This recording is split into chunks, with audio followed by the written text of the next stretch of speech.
In today's video, we're gonna be taking a look at a bunch of retro toys and the Funko Pops that have been created of them. I have a bunch that I wanna show you, but before we do that, we of course have to pick up the toys that go along with them, and I've got somewhere special to do it. Toys R Us, let's go in. Little fun fact, Toys R Us actually never left Canada, so we have the entire store today to look through. And so what are we waiting for? Let's start picking them out. Oh, this is perfect, everybody. They've got an entire Rubik section. Don't mind if I do. Now, I've come over to the arts and crafts section where I don't normally go because I'm looking for Play-Doh. Actually, everybody, I think I just found it. And check out all the colors. Oh, actually, hold on, everybody. We found this one over here, which is like the classic colors, perfect for the retro toys. Oh, and how can I forget about Lite-Brite? This is perfect. Now, next up, I'm looking for everybody's favorite spud, Mr. Potato Head. Well, everybody, I found the potato heads, and it seems like they only have Mrs. Potato Head left, which is actually perfect. And just like that, everybody, we're back! And now I know I showed you a good amount while we were there, but I also picked up a couple surprises. And you know what? Let's start with one of those surprises, Barrel of Monkeys. This is an interesting one, and I love the packaging on it. Also, I believe it should, yeah, just come out like that. Now, I'm wondering if I'm gonna, okay, no, I don't. I can keep the label on there. That is perfect. And also, I noticed on this one here, it's almost like a retro version of it, which is perfect for today. Especially because we are taking a look at the retro toys, and something that is so neat about these, and I feel like it's kind of a random toy. Like, who came up with, let's take a barrel and put the monkeys into it? Is this supposed to be like a spoof on Donkey Kong? I don't know what released first. But either way, this is a neat one. And take a look on the top there. You can even see the barrel with the monkeys on it. Oh yeah, these are great. And if you guys don't know what they do, is you can actually hook them together to make a giant chain of them. I mean, come on, it's pretty great. And then when you're done with them, you can pop them right back inside and they fit in pretty perfectly. And now, everybody, of course, the Funko Pop. Now, you may have noticed this barrel here is blue and this one is yellow. I could not, for the life of me, find a blue version of it. But this is still such a fun one. And you'll notice it's got the logo on the front. It's got the monkeys actually coming out of the top of it. And I also really enjoy how they made the barrel's arms in the same shape. And now, to compare these monkeys to the actual barrel, you'll see they're pretty similar and also pretty close in size. Like, maybe the Funko ones are a little bit smaller. But still, I just love how accurate they were able to make it. And what's more fun than a barrel of monkeys? Alrighty, now we have a fun one. This is Mrs. Potato Head. Now, as you guys saw, they did not have a Mr. Potato Head, but the good news is I've got a Mrs. Potato Head Funko Pop. I also think it's so interesting the amount of retro versions of the toys I was able to pick up today. That's a lot of stuff. But now hold on, everybody. Before I put this together, let me grab the actual Funko Pop and we'll see how accurate I can make it. And if you guys want to take a look at her, there she is with the huge nose as well as the hat. And I believe everything here is the exact same on the pop, which actually works out perfectly. And let me see. Oh yeah, this is great. Alrighty, so there she is. And of course, we've got her body here. And let's start with the feet and we'll build our way up. Alrighty, there we go, everybody. We've got the bottom here. And now this arm would be over here. So far looking really accurate. And then we'll take the ears. And I don't know if there's a difference in them, but hey, they look pretty fine. No, that looks good. Now, one thing I noticed is that she doesn't have earrings. So I'm not going to put them for now, but I'll show you what they look like after. And let me see. I guess we'll do her nose next. Oh, you know what? We should also do her lips really quickly. Let me see. Okay, so that would go right here in the center. Oh yeah, how perfect. And of course, everybody, the eyes are going to look a little more detailed because the Funko Pop ones, for the most part, are just black. But there they are there. And then we've got her hat to go on top, just like this. And oh, I can't forget her purse, which goes over top of this arm. And it should, let me see if I can get it through there. It's over on the thumb. There we go. That is, I mean, come on, everybody. Pretty perfect. Oh, now hold on, everybody. On the back of the Funko Pop box, it shows a picture of Mrs. Potato Head, and she does have the earrings on that. And now I'm wondering if the newer Mrs. Potato Heads don't look exactly the same as the retro one. Like, I feel like they've probably added new pieces or some things are different, but it really is perfect that I was able to get this one exactly. And so there we go, everybody, a completed Mrs. Potato Head. And I guess I could just put the extra pieces in the back of her here, and I'm hoping the glasses fit. I don't know if they will. Oh yeah, would you look at that? Boom! Now I'll never lose anything. Oh, and actually, speaking of the back side, I noticed on the back of the box here, it's got a pretty funny picture. Take a look at that, how weird. It's definitely just to show you that you can put everything in the backside, so it is just the potato and you can bring it wherever you want, but I just think it's so funny how it looks like it's almost barfing out all the pieces. And now I understand, everybody, they didn't have the Mr. Potato Head. He is on the side of the box though, and I figured I might as well show you the Mr. Potato Head I have in my collection. The one here is, of course, the mixed up Mr. Potato Head, and it is just such a funny figure. It reminds me of Toy Story. Yeah, this is such a great one. I love how he's all mixed around like that, of course, because that is the version of this figure. But yeah, I don't know. There's something about this one. It's way better than the original. Now, everybody, we've got Play-Doh, and the cool thing is about this one here, it's actually the 4 original colors. So this is, again, kind of like a retro version of it. I think it is so crazy that every company, well, actually, now that I say that, I'm pretty sure it's mostly Hasbro. But either way, Hasbro's been doing a lot of this retro stuff, so that's why I thought it'd be perfect to make this video. Alrighty, we've got blue, we've got yellow, we've got red, I think. It looks red, maybe a little bit pinkish, and then we also have white. And now I wonder if these were like the original colors that they first created, because they seem like they would be with the designs on the front. And now, if I'm gonna be honest, I haven't used Play-Doh in a long time, so this is gonna be fun to crack and open and see what it's like again. Oh yeah, this is fun. Okay, check this out, everybody. Oh, and it definitely smells like Play-Doh. Like, yeah, I remember this smell. And now, I know what you guys are thinking. How did Funko turn this into a pop? Well, I'll show you. Let me just put the Play-Doh back in there so it doesn't dry out. I've definitely had that happen before, and I'll show you the character. Here he is. And now, something that I wish I did grab, and I didn't even look for it while I was at Toys R Us, is scissors and a cutout for the actual Play-Doh.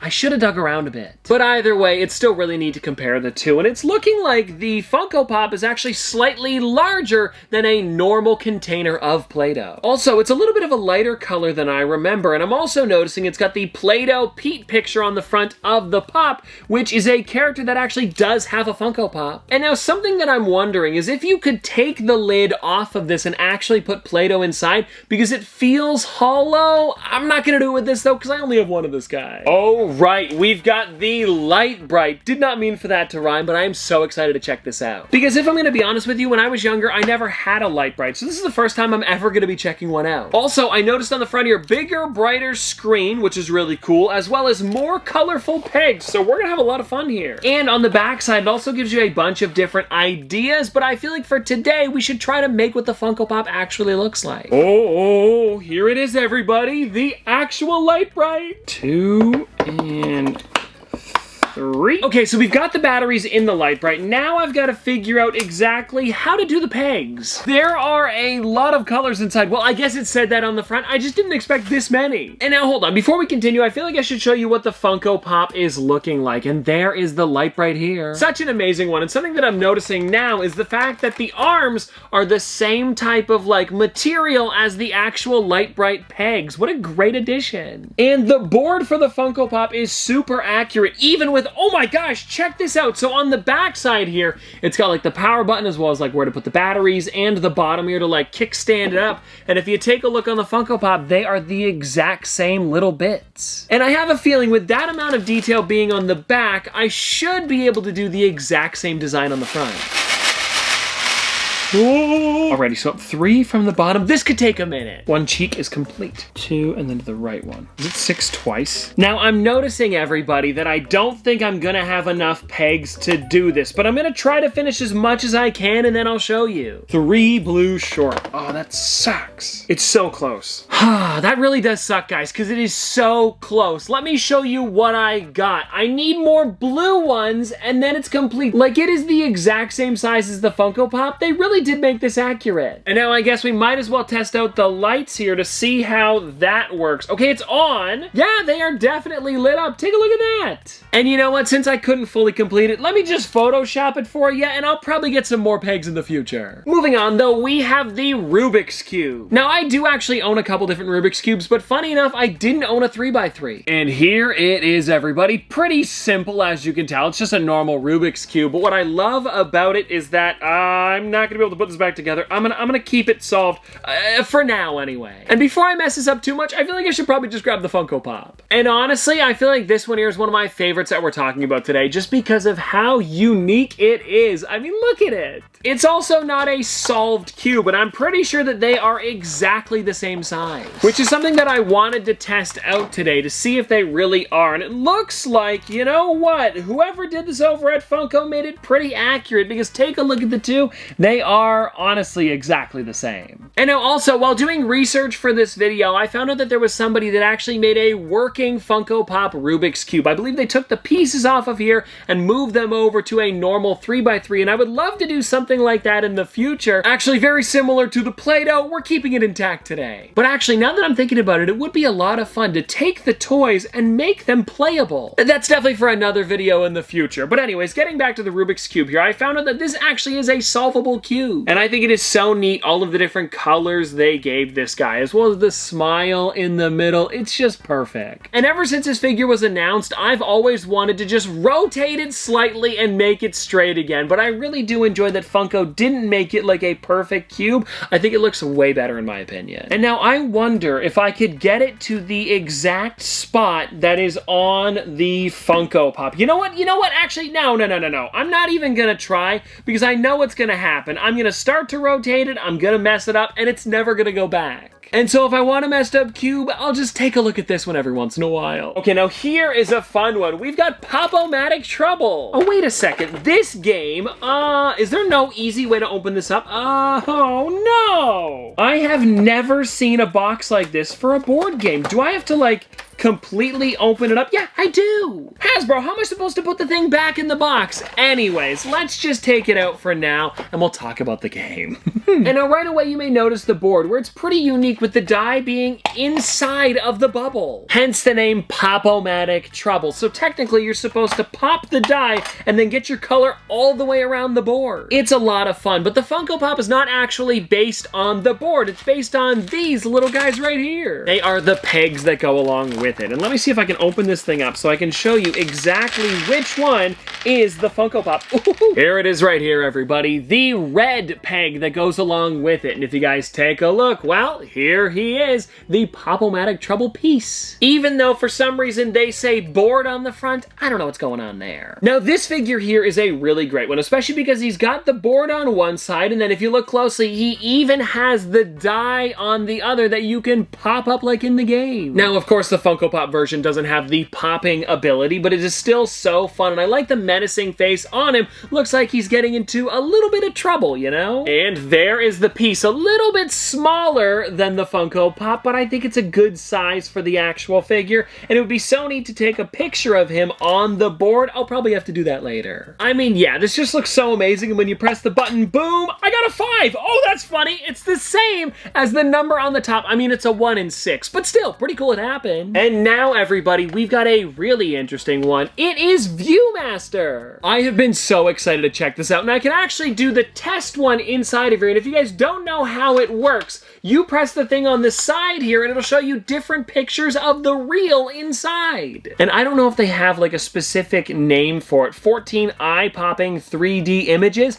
and if you take a look on the back, it's got the African elephant, red and green macaw, as well as the golden mantella frog. Also, this is a new product, but again, that classic feel. It looks exactly like the Funko Pop, too. But before we take a look at the two of them together, we of course have to open this up. And now, if I'm gonna be honest, I am a little bit sad to take it out of the packaging because I really liked how it looked, but we've got to test it out for you guys. I know this is actually the Discovery version. That's why there's so many different animals. Okay, we've got the Emperor Penguin. Ooh, an orangutan. And I'm sorry that you guys can't see this, but it really does look amazing. You can actually take out the piece, and this one here is Endangered Species 2, okay? So I thought maybe one of them was different from the other, but it looks like they're the same endangered species, just like, you know, different animals on each. Either way, let's keep flipping here. Okay, yeah, we've got a great white shark. You guys can't see any of these. I'll stop doing this. And now that's not all, everybody, because of course we do have the Funko Pop to go along with it. And actually, this one, funny enough, I just picked up the other day. And now, very similar to all of the other Funko Pops, it is so accurate to the actual toy. And look at the two of them together. Like, you can't can't even really tell which one's which. Well, I mean, of course, the one with the eyes, arms, and feet is the Funko Pop, and something that I do find really interesting is the way they did the eyes on this one is very similar to how the lenses are on this, so it's even more accurate than I thought. The only thing that is a little bit of a bummer is that I can't actually flip through this here. The thing doesn't go down. There's no pictures, of course. And well, everybody, there we go. That is all of the retro toys that I have for you today. And let me know in the comment section below if you own any of the retro toys, figures, or actual toys in your collection. Because I'm sure you have at least one of these. Come on, Play-Doh? You don't have that? You don't have any Play-Doh laying around? But seriously though, this has been a lot of fun. I hope you guys did enjoy, and I'll see you tomorrow.